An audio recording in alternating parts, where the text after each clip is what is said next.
Waruni's Kitchen YouTube channel එකට අදත් ඔයගොල්ලෝ හැමදෙනාම ගොඩක් ආදරෙන් පිළිගන්නවා. මම අද ඔයාලට කියලා දෙන්න යන්නේ කිරිපිටි මේසැඳි දෙකක් විතරක් පාවිච්චි කරලා ගොඩක් රසවත් පුඩින් එකක් හදන හැටි. ඉතින් අපි මේ පුඩින් එකට කිරිපිටි මේසැඳි දෙකක් පාවිච්චි කරාට මේකේ හොඳ රසයක් තියෙනවා. ඒ වගේම තමයි මේක 4 දිනකට වගේ ප්‍රමාණවත්. බැලුබැලමට මේ පුඩින් එකට ජෙලටින් හරි අගාග හරි පාවිච්චි කරලා වගේ පෙනුනට මේකට අපි ජෙලටින් අගාගම කිසි දෙයක් පාවිච්චි කරන්නේ නැහැ. ඒ නිසා මේ පුඩින් එක අපිට ගෙදර තියෙනම අමුද්‍රව්‍ය පාවිච්චි කරලා ගොඩක් රසට ගොඩක් අඩු කාලයකින් ගොඩක් හොඳ පෙනුමක් තියෙන හදා ගන්න පුළුවන්. ඉතින් අපි බලමු මේ පහසු රසවත් පුඩින් එක කොහොමද හදන්නේ කියලා.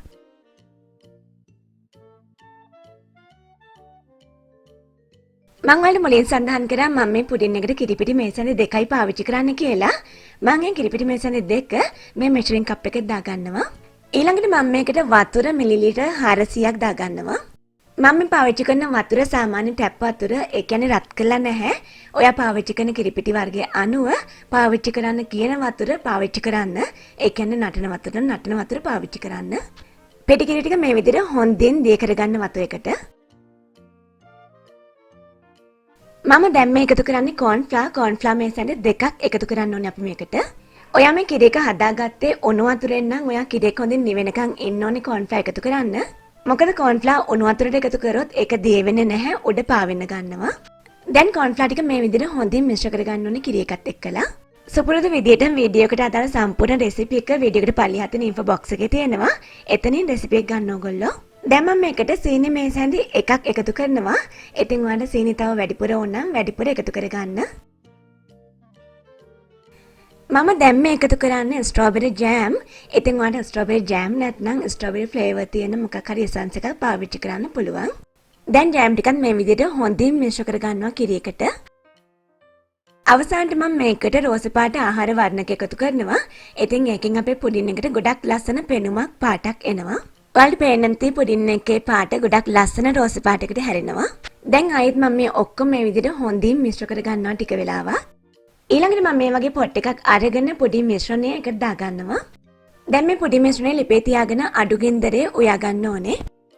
මගේ පොඩි මිශ්‍රණයේ දිය නොවෙච්ච ස්ට්‍රෝබෙරි ගෙඩියක් තියෙනවා මම ඒක ඉවත් කරගන්නවා. මේ වගේ ලොකු කෑලි තියෙනවා නම් ඉවත් කරගන්න.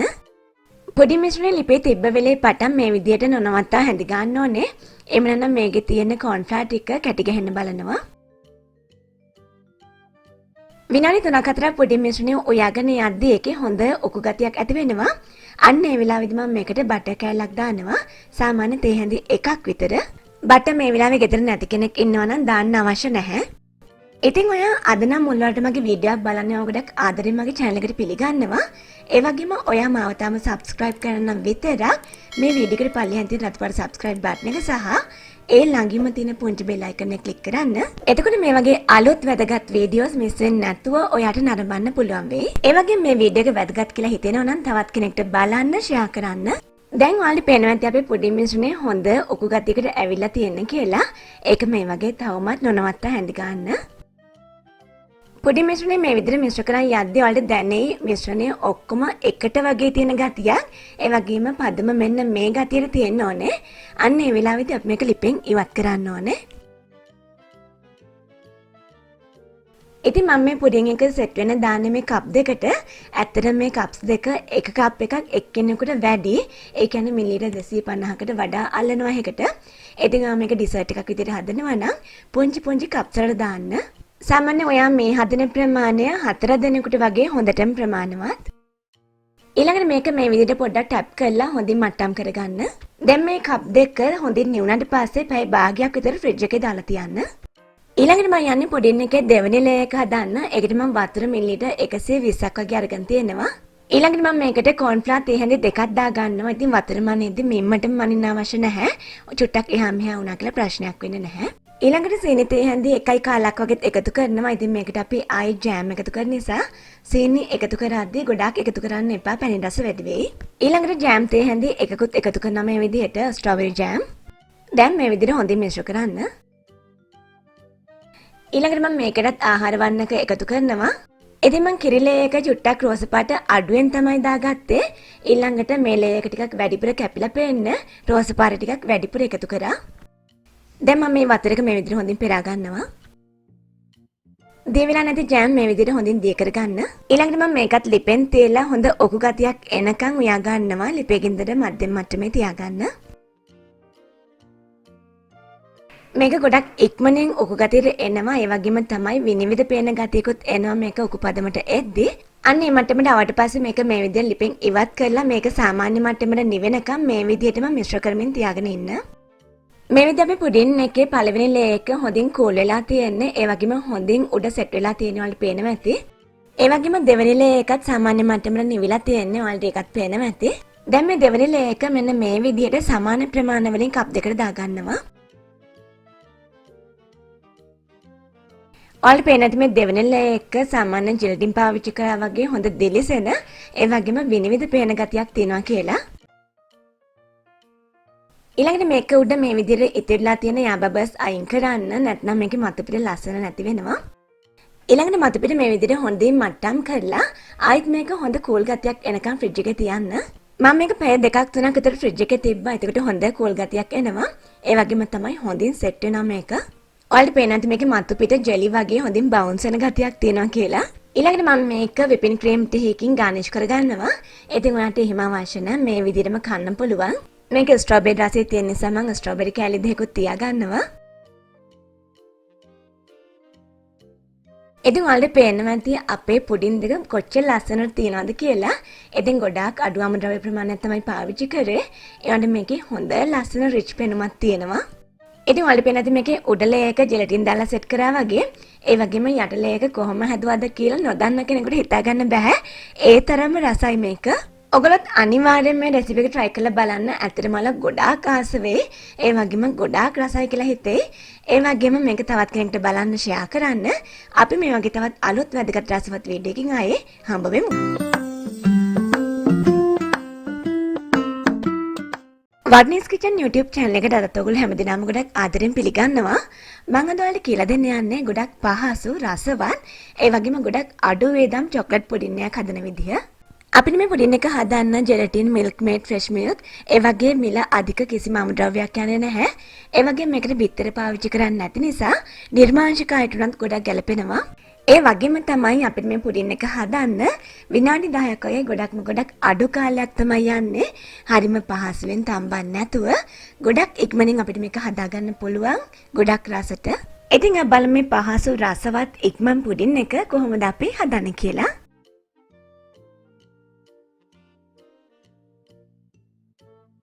මේ පුඩින් එක හදන්න මූලික වශයෙන් අවශ්‍ය වෙන කිරිපිටි මම කිරිපිටි මේ සැඳි 3ක් ගන්නවා. ඊළඟට මම මේකට එකතු කරන්නේ සීනි මේ සැඳි 2කමාරක් එකතු කරගන්නවා මේ විදිහට. අපි හදන්නේ චොක්ලට් පුඩින් එකක් නිසා මේකට අනිවාර්යෙන් කොකෝ පවුඩර් අවශ්‍ය වෙනවා. මම මේ සැඳි 2ක් මේ විදිහට එකතු කරගන්නවා. ඊළඟට මම මේකට කෝන් ෆ්ලවර් එකතු කරනවා. කෝන් ෆ්ලවර් මේ සැඳි 3ක් අවශ්‍ය වෙනවා. සුපුරුදු විදිහට වීඩියෝ එකට අදාළ සම්පූර්ණ රෙසිපි එක වීඩියෝ එකට පල්ලිහා තියෙන ඉන්ෆෝ බොක්ස් එකේ මම දාන්නම්. එතනින් රෙසිපි එක ගන්න ඕගොල්ලෝ. දැන් මේ ඔක්කොම මේ විදිහට හොඳින් මිශ්‍ර කරගන්න ඕනේ. ඊළඟට මම මෙතන අරගෙන තිනවා සාමාන්‍ය ටැප් වතුර මිලිලීටර් 500ක්. මම දැන් ඒක මේකට දාගන්නවා. මෙතනදී වැදගත්ම දේ තමයි ඔයා මේකට උණු වතුර නම් එකතු කරන්නේ. කෝන් ෆ්ලවර් මේ වෙලාවෙම එකතු කරන්න එපා. මොකද කෝන් ෆ්ලවර් උණු වතුරට එකතු කරොත් හොඳින් දිය වෙන්නේ නැති වෙනවා. ඒක ඇල් වතුරට එකතු කරලා තමයි එකතු කරන්න ඕනේ. කැට නැති වෙන්න හොඳින් දිය කරගන්න ඕනේ අපි. දැන් මම මේ කිරි එක මේ වගේ ලිපේ තියන්න පුළුවන් භාජනයකට මාරු කර ගන්නවා පෙරලා. ඊළඟට මම පුඩින් එක හදලා දාගන්න භාජනයේ බටර් ටිකක් මේ විදිහට ගාලා කලින් ලෑස්ති කරලා පැත්තකින් තියනවා. දැන් මම චොක්ලට් කිරි මිශ්‍රණය මේ විදිහට ලිපෙන් තියලා අඩු ගින්දරේ උයා ගන්නවා.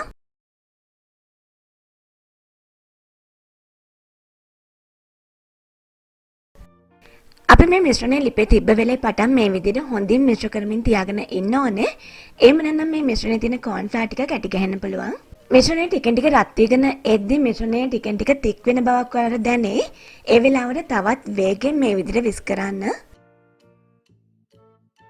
පොඩි මිශ්‍රණය හොඳ ඔකු ගතියකට ආවට පස්සේ මම ඒකට බටර් තේ හැඳි 2ක් වගේ එකතු කරනවා. එකතු කරලා මේ විදිහට හොඳින් මිශ්‍ර කරගන්නවා. දැන් ඔයාලට පේනවා ඇති අපේ පුඩින් මිශ්‍රණය ගොඩාක් හොඳ ඔකු ගතියක් තියෙනවා කියලා. හැබැයි මේ මට්ටම මදි. අපි තව චුට්ට වෙලාවක් මේක ලිපෙන් තියන් ඉන්න ඕනේ. පුඩින් එකේ ඔගු ගතිය වැඩි වෙන තරමට අපි පුඩින් එක මෝල්ඩ් එකකින් ඉවත් කරපුවාම ඒක ෂේප් එක ගොඩක් වෙලා තියාගන්න පුළුවන් වෙනවා. පුඩින් එක මෙන්න මේ විදියට ටිකක් වැඩිපුර ඝනකමට ආවට පස්සේ තමයි අපි ලිපෙන් ඉවත් කරගන්න ඕනේ. ඔයාලට පේනවා ඇති එකේ ඔගු ගතිය කොච්චරක්ද තියෙන්නේ කියලා. සාමාන්‍ය හොඳ ඝන ගතියක් දැන් තියෙනවා මේකේ. මෙන්න මේ වෙලාවේ තමයි අපි පුඩින් එක ලිපෙන් ඉවත් කරගන්න ඕනේ. පුඩින් එක ලිපෙන් ඉවත් කරපු ගමන් අපි ඉක්මනින් එක සෙට් වෙන දාන මෝල්ඩ් එකට මේ විදිහට දාගන්න ඕනේ. ඊළඟට ඉක්මනින් පුඩින් එක මෙන්න මේ විදිහට පැතලි කරගන්න සෙට් වෙන කලින් ඉතින් අපිට මේ පුඩින් එක අප්සයිඩ් ඩවුන් නොකර ඒ කියන්නේ මේ විදිහට උඩ අතටම සර්ව් කරන්න පුළුවන්. එහෙම කරනවා නම් ඔයා මේකට මෙන්න මේ විදිහට කජු ටිකක් දාලා ගානිෂ් කරගන්න. ඊළඟට අපි මේ පුඩින් එක සෙට් වෙන සම්පූර්ණ රැයක්වත් ෆ්‍රිජ් එකේ තියන්න ඕනේ. ෆ්‍රිජ් එකේ වැඩි වෙලාවක් තියෙන තරමට මේක හොඳින් ඝන වෙනවා. දැන් මම මේක මේ විදිහට ෆ්‍රිජ් එකට දානවා. ඉතින් මේ තියෙන්නේ පහුව දවසේ උදේ මම එළියට ගත්ත පුඩින් එක මගේ ඇඟිල්ල වැදලා චුට්ටක් උඩ ඩැමේජ් වුණා මේකේ. ඊළඟට මම මේ පුඩින් එක මෙන්න මේ විදිහට අනිත් පැත්ත හරව ගන්නවා. ඉතින් මේ පුඩින් එක අනිත් පැත්ත හරවලා අපිට ගොඩාක් වෙලා තියාගන්න බෑ. සාමාන්‍යයෙන් පැයක් එකමාරක් වගේ යද්දි ෂේප් එක චුට්ටක් අවුට් යනවා. ඒ නිසා ඔයා සර්ව් කරන ලඟ වෙලාම මෙහෙම අනිත් පැත්ත හරව ගන්න. ඔයාලට පේනවා ඇති අපේ චොක්ලට් පුඩින් එක ගොඩක් ලස්සනට තියෙනවා කියලා. ඒක මෙහෙම අල්ලලා බලද්දි සාමාන්‍ය ජෙලි වලින් හදපු එකක් වගේ තමයි තියෙන්නේ. ඔයාලට පේනවා ඇති ඒක. දැන් මම මේක මේ විදිහට කජු වලින් ආයෙත් ගානිෂ් කරනවා. මේක අනිත් පැත්ත හරව ගත්ත නිසා. ඉතින් ඔයාලා දකින්න ඇති අපිට මේ පුඩින් එක හදන්න හරිම අඩු කාලයක් ගියේ කියලා. ඒ වගේම තමයි මේකට ගිය වේදම සාමාන්‍ය වටලප්පමකට ගිය වේදමකටත් වඩා ගොඩක් අඩුයි. ඒ වුණාට මේකේ රසය ගොඩක් ඉහළයි. ඒ වගේම තමයි ඔයාලට මේක මේ විදිහට එකට හදන්න නැතුව පුංචි කප් වලට දාලා වෙනම හදා ගන්නත් පුළුවන්. එතකොටත් ගොඩක් හොඳයි. ඉතින් ඔයගොල්ලෝ අනිවාර්යෙන් මේ රෙසිපි එක try කරලා බලන්න. ඒ වගේම ගෙදරට අමුත් එක්කෙද්දී ඩෙසර්ට් වල ගොඩාක් ලොකු වේදමක් දරන්න නැතුව මේ වගේ සරල අඩු වේදම් දෙයක් හදන්න. මොකද මම මුලින් කිව්වා වගේ මේක ගොඩක් රසයි. මේක කූල් කරලා තමයි කන්න ඕනේ. කූල් කරපුවම හරිම රසවත් මේක. ඊළඟට මම මේක චොක්ලට් සිරප් ටිකක් දාලා ලස්සන ගානිෂ් කරගන්නවා. ඉතින් අනිවාර්යෙන් ඔයා මේ රෙසිපි එක try කරලා බලන්න. ඒ වගේම ඔයාලා යාළුවන්ටත් බලන්න මේ වීඩියෝ එක share කරන්න. අපි මේ වගේ තවත් අලුත් වැදගත් රසවත් වීඩියෝ එකකින් ආයේ හම්බ වෙමු. වර්නිස් කිචන් YouTube channel එකට අදත් ඔයගොල්ලෝ හැමදෙනාම ගොඩක් ආදරෙන් පිළිගන්නවා. අද මම ඔයාලට කියලා දෙන්න යන්නේ කඩෙන් ගේන ග්‍රෑම් 100 මාඩි බිස්කට් පැකට් එකකින් විනාඩි 10කට වඩා ගොඩක් අඩු කාලෙකින් ගොඩක් රසවත් ඒ වගේම ගොඩක් පහසු පුඩින් එකක් හදාගන්න විදිහ. අපිට මේ පුඩින් එක ගොඩක් අඩු කාලෙකින් හදනවා වගේම තමයි මේක ගොඩක් අඩු අමුද්‍රව්‍ය ප්‍රමාණයකින් ගොඩක් අඩු පිරිවැයකින් අපිට හදාගන්න පුළුවන්. ඉතින් අපි මේ පහසු රසවත් මාඩි බිස්කට් පුඩින් එක කොහොමද හදන්නේ කියලා. මම මෙතන අරගෙන තියෙන කඩෙන් ගත්ත ග්‍රෑම් 100 මාඩි බිස්කට් පැකට් එක බිස්කට්. ඉතින් මම මාඩි බිස්කට් වලට අකමැති නම් කැමති ඕනම් බිස්කට් වර්ගයක් කුකීස් වර්ගයක් පාවිච්චි කරන්න පුළුවන්. මම මුලින්ම කරන්නේ බිස්කට් එක මේ විදිහට පැත්තකින් තියලා පුඩින් එකේ ඉතිරි වැඩ ටික කරගන්නවා. ඒකට මම මේ වගේ භාජනයක් අරගෙන ඒකට කෝන් ෆ්ලා මේ සැන්ඩි 3ක් දාගන්නවා. ඉතින් ඔයාලට කෝන් ෆ්ලා කෝන් ස්ටාර්ච් මේ දෙකම පාවිච්චි කරන්න පුළුවන්. ඊළඟට මම මේකට කිරිපිටි මේ සැන්ඩි 2ක් දාගන්නවා. ඒත් එක්කම සීනි කෝප්ප කාලක් එකතු කරනවා. ඒ කියන්නේ ග්‍රෑම් 50ක් වගේ ප්‍රමාණයක්. ඉතින් මම මේ පාවිච්චි කරන ප්‍රමාණයන් මේ වීඩියෝ එකට පල්ලියහා තියෙන ඉන්ෆෝ බොක්ස් එකේ දාන්නම්. එතනින් රෙසිපි එක ගන්න ඕගොල්ලෝ. ඊළඟට මම මේ ඔක්කොම මේ විදිහට හොඳින් මිශ්‍ර කරගන්නවා. දැන් මම මේකට නැවුම් එලකිරි මිලිලීටර් 350ක් වගේ එකතු කරගන්නවා. ඉතින් ඔයාට නැවුම් එලකිරි නැත්නම් එකතු කරන කිරිපිටි ප්‍රමාණය වැඩි කරලා වතුර එකතු කරන්න පුළුවන් කිරි වෙනුවට. දැන් මම මේ ඔක්කොම හොඳින් මිශ්‍ර කරගන්නවා කිරිපිටි සහ කෝන් ෆ්ලා හොඳින් දිය වෙන විදිහට. ඊළඟට මම කරන්නේ පොඩි මිශ්‍රණය මේ විදිහට ලිපෙන් තේලා අඩු ගෙන්දර මේ විදිහට උයා ගන්නවා.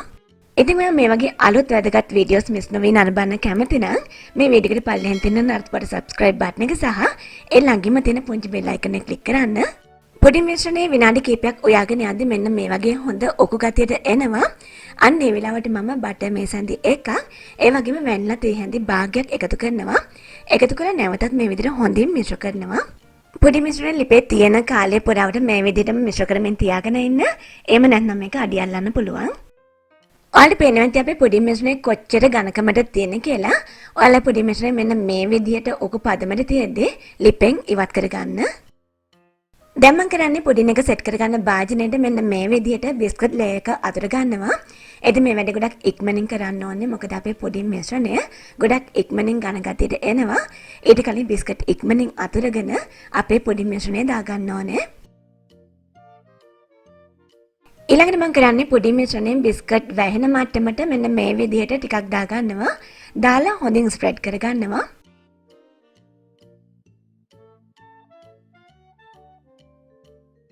ඊළඟට මම පුඩින් මිශ්‍රණයේ උඩින් තවත් බිස්කට් ලේ එකක් අතුර ගන්නවා. ඉතින් සාමාන්‍ය පුඩින් මිශ්‍රණයෙන් පොඩ වගේ දාන්න, ගොඩක් දාන්න අවශ්‍ය නැහැ. මම මේ බිස්කට් එකක්ම දාන්න ඉඩ නැත්නම් වලට මේ වගේ චූටි කෑලි කඩලා එකතු කරනවා පිටින්න. දැන් මම බිස්කට් ලේ එක උඩින් ආයෙත් පුඩින් මිශ්‍රණයෙන් ලේ එකක් දාගන්නවා. ඉතින් මේ වැඩේ කරද්දී සමහර විට ඔයාගේ පුඩින් මිශ්‍රණය චුට්ටක් ඝන වෙලා තියෙන්න පුළුවන්. එහෙම වුණොත් වතුර චුට්ටක් දාලා ආයෙ ලිපේ තියලා අදාළ මට්ටමට හදලා ගන්න. ගොඩක් ඉක්මනින් අදාළ පදමට හදා ගන්න පුළුවන්. ඊළඟට මම මෙතන ඩෙසිකේටඩ් කොකනට් ටිකක් අරගෙන තියෙනවා. ඉතින් ඔය ඩෙසිකේටඩ් කොකනට් නැත්නම් පොල් ටිකක් කබලේ බැදලා ගන්න පුළුවන්. එහෙම නැත්නම් කැමති නට්ස් වර්ගයක් අරගෙන පුඩින් මිශ්‍රණය උඩින් දාගන්න පුළුවන්. මම මේ විදිහට ඩෙසිකේටඩ් කොකනට් ටිකක් දාලා ආයේ බිස්කට් ලේ එකක් දාගන්නවා.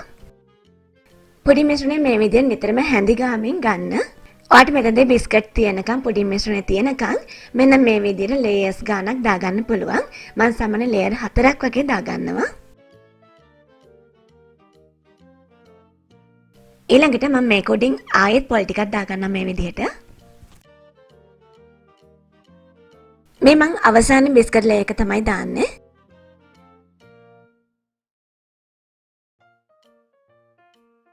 මේ විදි මගේ පුඩින් මිශ්‍රණය සාමාන්‍යයෙන් ඝන ගතියට ඇවිත් තියෙන්නේ. මම මේ විදිහටම අතර ගන්නවා. ඉතින් ඔයාලට පේනවා ඇති අපි පුඩින් එක පැත්තෙන් බලද්දි ගොඩක් ලස්සන තියෙනවා කියලා. ඊළඟට මම මේකට ටොපින් එකක් දාගන්නවා. දැන් යන්නේ ඒක හදාගන්න. ඒකට මම විපින් ක්‍රීම් මිලිලීටර් 80ක් ගන්නවා. ඊළඟට මම විපින් ක්‍රීම් එකට පවුඩර් කරගත්ත සීනි මේ සැඳි එකක් එකතු කරගන්නවා. ඊළඟට මේක පොඩි ප්‍රමාණයක් නිසා අතින්ම මේ විදිහට විස් කරගන්නවා ටිකක් වේගෙන්. විපින් ක්‍රීම් එක මේ විදිහට සාමාන්‍ය උකු ගතියකට එද්දී මම මේකට පාටක් එකතු කරනවා. මම පින්ක් කලර් එක තමයි එකතු කරන්නේ. ඔයාලට කැමති පාටක් එකතු කරන්න පුළුවන්. ඊළඟට ආයෙත් මම මේක වේගෙන් මේ විදිහට විස් කරනවා. විපින් ක්‍රීම් එක හොඳ ක්‍රීමි ගතියක් එනකම් මේ විදිහට බීට් කරගන්න. දැන් මේක අදාළ මට්ටමට ඇවිත් තියෙන්නේ. ඉතින් ඔයාලට මේ වෙලාවේ විපින් ක්‍රීම් හොයාගන්න අපහසු නම් අපේ පුඩින් මිශ්‍රණයම ටිකක් දියට අරගෙන ඒකට පින්ක් කලර් වගේ එකතු කරලා ඒක උඩින් එකතු කරන්න පුළුවන්. එතකොට ලස්සන පෙනුමක් එනවා පුඩින් එකට. දැන් මම විපින් ක්‍රීම් ටික මේ විදිහට පුඩින් එකේ උඩින් දා ගන්නවා. ඉතින් මම මුලින් කිව්ව විදිහට පුඩින් මිශ්‍රණයම පාට කරලා එකතු කරනවා නම් මම ඊට කලින් මේ විදිහේ වීඩියෝ එකක් කරලා තියෙනවා. ඒ වීඩියෝ එකට අදාළ link එක මේ වීඩියෝ එකට පල්ලෙහාට info box එකේ දාන්නම්. කැමති නම් ගිහින් අරබලා අදහසක් ගන්න. විපින් ක්‍රීම් මිශ්‍රණය මේ විදිහට හොඳින් හැමතැනම ස්ප්‍රෙඩ් කරගන්න පුඩින් එක මතු පිට.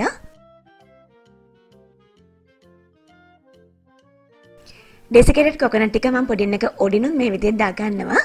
එතකොට ගොඩක් ලස්සනයි. ඉතින් ඔයාලට පේනවාද අපේ පුඩින් එක හරිම ලස්සන පෙනුමකට තියෙනවා කියලා. ඒ වගේම හරිම අඩු කාලෙකින් හදා ගන්නත් පුළුවන් වුණා. ඊළඟට මම කරන්නේ මේ පුඩින් මිශ්‍රණය කෝල් වෙන්න පැය 5ක් 6ක් විතර ෆ්‍රිජ් එකේ දාලා තියෙනවා. සාමාන්‍ය පුරා රැයක් විතර දාලා තියෙනවා නම් ගොඩක් හොඳයි. මේ තියෙන ෆ්‍රිජ් එකෙන් එළියට ගත්ත මගේ පුඩින් එක ඔයාලට පේනවාද හරිම ලස්සන පෙනුමකට තියෙනවා කියලා. ඒ වගේම අපිට ගොඩක් පහසුවෙන් මේක මේ විදිහට කපලා කෑලි එළියට ගන්න පුළුවන්. ඒ වගේම සුදු පාට, රෝස පාට, ඒ වගේම බිස්කට් වල පාට මේ ඔක්කොම එකතු වුනම හරිම ලස්සන පෙනුමක් අපේ පුඩින් එකේ තියෙනවා. ඒ වගේම අඩියක් චුට්ටක්වත් ඇලවිලා නැහැ වලට පේනවා ඇත්තේ. ඉතින් මේ පුඩින් එක සාමාන්‍යයෙන් 6 දෙනෙකුට වගේ ප්‍රමාණවත් කන්න. ඔයාලත් අනිවාර්යයෙන් මේ රෙසිපි එක try කරලා බලන්න. ඒ වගේම ඔයගොල්ලන්ගේ යාළුවන්ටත් බලන්න. මේ වීඩියෝ එක share කරන්න. අපි මේ වගේ තවත් අලුත් වැදගත් රසවත් වීඩියෝ එකකින් ආයේ හම්බ වෙමු.